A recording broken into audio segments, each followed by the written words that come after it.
ఆకాష్ ఒప్పంద ప్రకారం ఎలాగైనా తనతో డ్యాన్స్ కాంపిటీషన్ ఒప్పించే ప్రయత్నం చేస్తాడు. అప్పుడు వెంటనే భూమి కూడా ఒప్పుకుంటుంది. ఆకాష్ గగన్ లాగా యాక్టింగ్ చేస్తాను, ఇక మీ అత్తయ్యను బ్రతికిస్తానని చెప్పేసి మాట ఇస్తాడు. సరే అని చెప్పేసి గగన్ లాగా మారిపోతాడు ఆకాష్. హాస్పిటల్ దగ్గరికి ఆకాష్ని తీసుకొని భూమి వస్తుంది. ఆకాష్ వెంటనే లోపలికి వచ్చి, ఇక నువ్వు ఎలాగైనా మా బావలాగా చేయాలని చెప్పేసి భూమి అంటుంది. సరే అని చెప్పేసి శారద రూమ్ దగ్గరికి వెళ్తారు.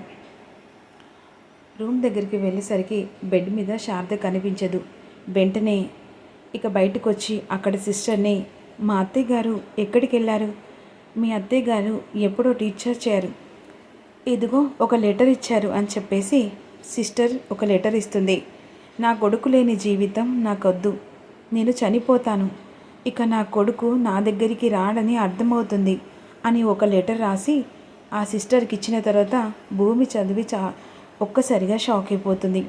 ఎలాగైనా సరే అత్తయ్యను కాపాడుకోవాలని చెప్పేసి వెంటనే గబగబా ఇక అక్కడికి వెళ్తుండగా ఇక కొండల లోయల లోతుగా ఎత్తైన ప్రదేశం దగ్గరికి శారద వెళ్తుంది.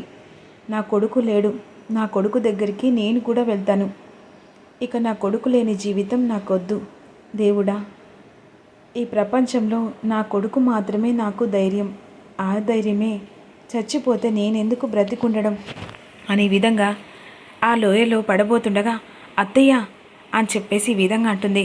అమ్మ అని గట్టిగా పిలుస్తాడు గగన్.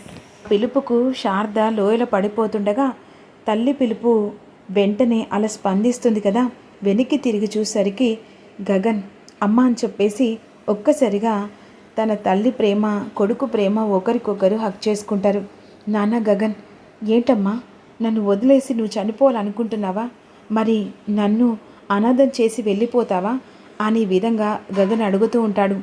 చనిపోను నాన్న, నువ్వు నా దగ్గర వచ్చావు, ఆ దేవుడు నా దగ్గరికి పంపించాడు నా కొడుకును. అత్తయ్య బావ వచ్చాడు, నీ దగ్గరికే వచ్చాడు అత్తయ్య అని విధంగా అంటూ ఉంటుంది.